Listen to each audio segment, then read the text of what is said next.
नमस्कार बच्चों। जीवित जीव विभिन्न परिस्थितियों में जीवित रहते हैं और भोजन का अधिग्रहण विभिन्न तरीकों से प्राप्त करते हैं। हम जानते हैं कि पौधों में प्रकाश संश्लेषण द्वारा स्वपोषी पोषण के बारे में जो जीव अपना भोजन स्वयं नहीं बना सकते हैं उन्हें परपोषी कहा जाता है। आइए अब जानते हैं परपोषी पोषण के बारे में। मैं आपको पाठ से परपोषी पोषण के बारे में समझाऊंगी। कक्षा 10वीं जीव विज्ञान की जीवन प्रक्रियाएं।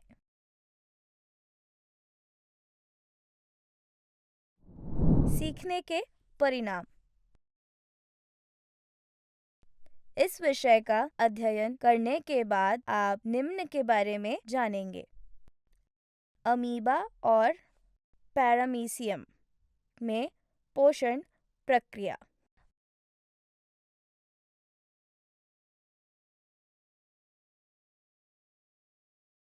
अमरबेल में परजीवी पोषण। मनुष्यों में पोषण। मुख्य शब्द परपोषी, परजीवी, चूष्कांग, पाचन नालिका, लार ग्रंथियां, क्रमाकुंचन आंदोलन,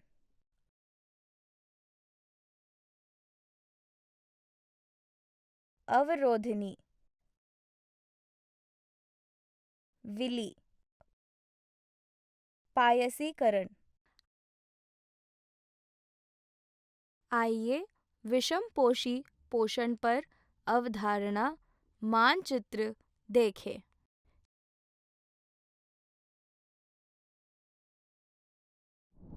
जीव अपना पोषण कैसे प्राप्त करता है?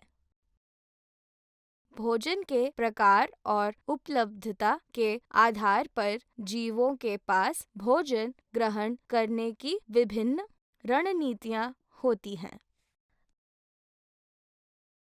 कुछ जीव शरीर के बाहर खाद्य पदार्थों को तोड़ते हैं और फिर उसे अवशेषित करते हैं।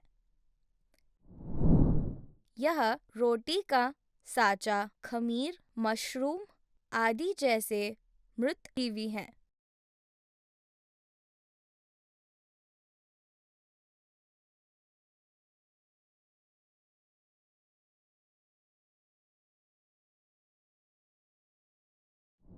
कुछ अन्य जीव पौधों या जानवरों को मारे बिना उनसे पोषण प्राप्त करते हैं। ये अमरबेल, जू, लीच और फीता कुर्मी जैसे परजीवी हैं।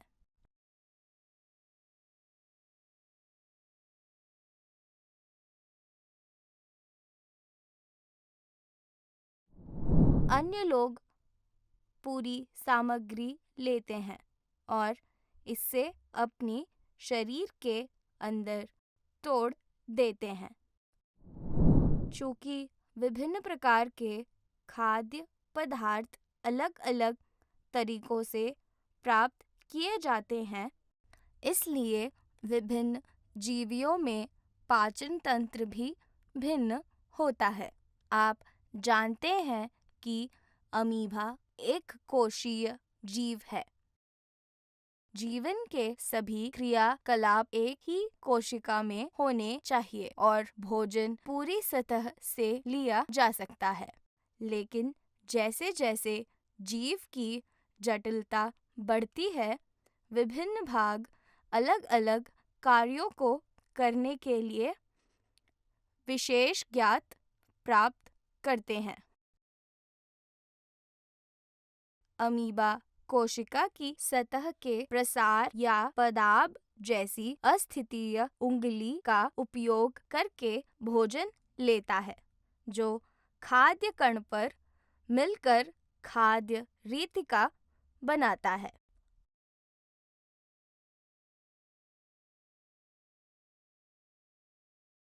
भोजन रितिका के अंदर जटिल पदार्थ को सरल पदार्थों में तोड़ा जाता है।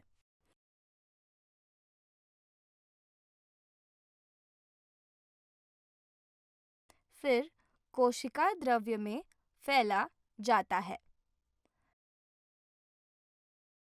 शेष अपचित सामग्री को कोशिका की सतह पर ले जाया जाता है और बाहर निकाला दिया जाता है। पैरामीशियम भी एक कोशिकीय जीव है जिसकी कोशिका का एक निश्चित आकार होता है। भोजन एक विशिष्ट स्थान पर लिया जाता है। भोजन को सीलिया की गति कोशिका मुख नामक स्थान पर ले जाया जाता है, जो कोशिका की पूरी सतह को ढकता है, जहां भोजन ग्रहण किया जाता है। अमरबेल में परजीवी पोषण। अमर बल्लरी या अमरबेल एक पत्ती रहित लता परजीवी पौधा है जो सुबह के ग्लोरी परिवार हरिणपदी से संबंधित है।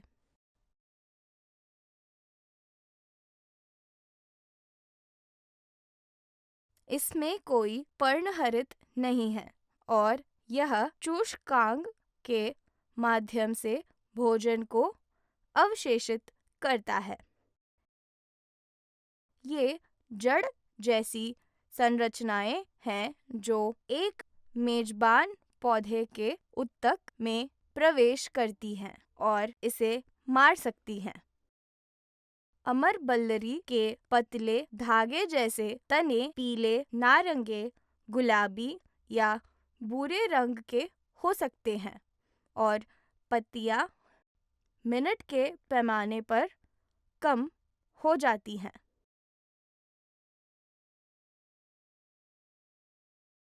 अमरबल्लरी के फूल गुच्छों की तरह गुत्थी में बनते हैं और इनमें पीले या सफेद बेल जैसी पंखुड़ियां होती हैं।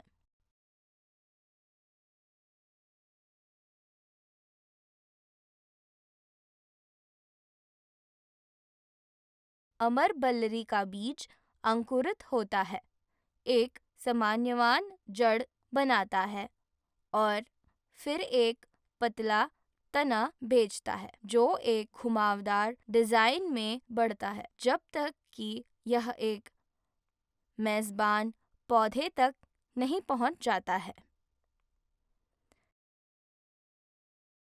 यह तब मेजबान पौधे के तन के चारों ओर घूमता है और चूषकांग बनाता है जो इसके माध्यम से प्रवेश करता है।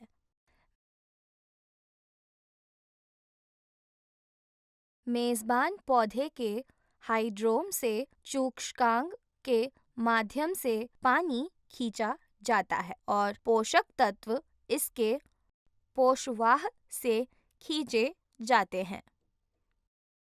यह तनों के चारों ओर स्पाइरल होकर नए चूषकांग का निर्माण करते हैं और मेजबान पौधों को घने पेचीदा जाल के रूप में ढक देता है। मानव में पोषण। मानव पाचन तंत्र बहुत अधिक जटिल है। विभिन्न भागों को शामिल किया जाता है और विभिन्न पाचन रस और किण्वकों का उपयोग करके विभिन्न कार्य करते हैं।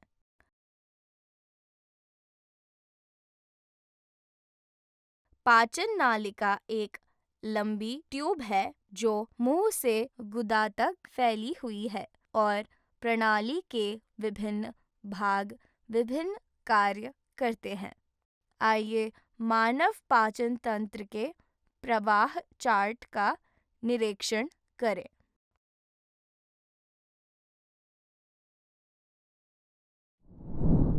भोजन को मुंह में दांतों से काटा और कुचला दिया जाता है और इसे गीला और फिसलन रूप बनाने के लिए लार के साथ मिलाया जाता है, जिसे बोलस कहा जाता है। इस प्रक्रिया को चबाना भी कहा जाता है। लार ग्रंथियों के 3 जोड़े द्वारा लार चिपाना होता है।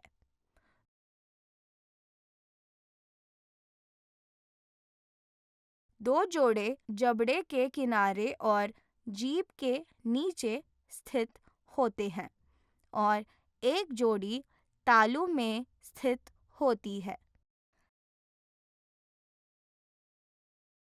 लार में किण्वक, एमिलेज या टाइलिन होती है, जो जटिल कार्बोहाइड्रेट को सरल कार्बोहाइड्रेट में तोड़ने में मदद करता है।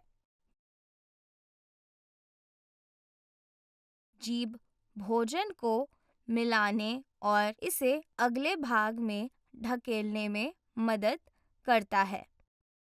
निचला जबड़ा भी इस पूरी प्रक्रिया में मदद करता है।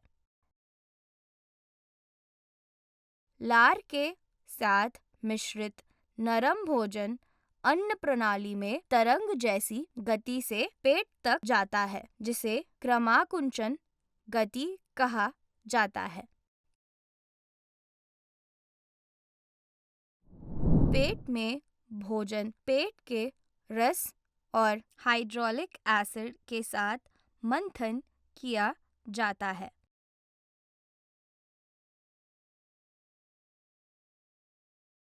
अब भोजन अर्ध ठोस स्थिति में है। भोजन का पाचन चलता रहता है क्योंकि अधिकांश प्रोटीन किण्वक पेप्सिन द्वारा छोटे अणुओं में टूट जाता है। आंशिक रूप से टूटे हुए प्रोटीन और कार्बोहाइड्रेट्स के साथ नरम चिपचिपा पदार्थ चाइम कहा जाता है। अब खाद्य पदार्थ पेट के छोटी अंतिम में जाते हैं। यहाँ अंगूठी जैसे मांसपेशियां को जठर निर्गम अवरोधिनी कहा जाता है। छोटी आंत में मार्ग को खोलने के लिए आराम करते हैं। अवरोधिनी केवल थोड़ी मात्रा में भोजन सामग्री को एक समय में छोटी आंत में जाने देते हैं।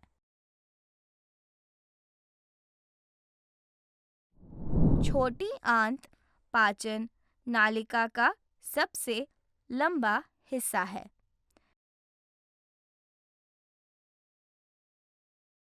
यह कार्बोहाइड्रेट, प्रोटीन और वसा के पाचन का स्थल है।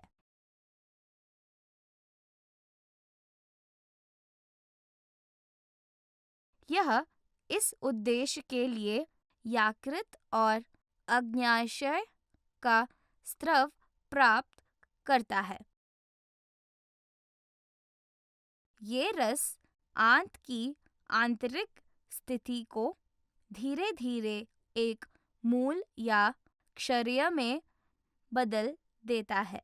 वसा को यकृत से स्रावित पित्त रस की मदद से छोटे ग्लोब्यूल जैसे रूपों में परिवर्तित करके पचाया जाता है।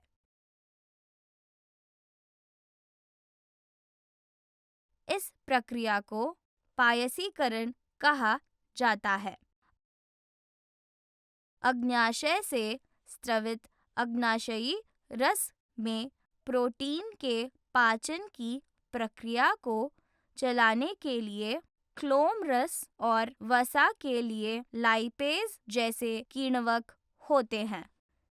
छोटी आंत की दीवारें आंतरिक रस स्रावित करती हैं, जो प्रोटीन के छोटे अणुओं को और भी छोटे अणुओं में तोड़ देती हैं।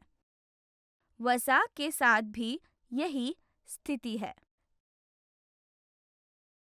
कार्बोहाइड्रेट पाचन जो मुंह में शुरू हुआ और पेट में नहीं हुआ था, यह अब फिर से शुरू होता है क्योंकि माध्यम धीरे धीरे एक क्षारीय में बदल जाता है और किण्वक कार्बोहाइड्रेट टूटने के लिए सक्रिय हो जाता है। आइए हम चार्ट का अध्ययन करें जो विभिन्न किण्वकों और पाचक रसाओं और उनके कार्यों को दिखाता है। पाचन के उत्पादों को आंत की दीवार के माध्यम से रक्त में पहुंचाने की प्रक्रिया को अवशोषण कहा जाता है।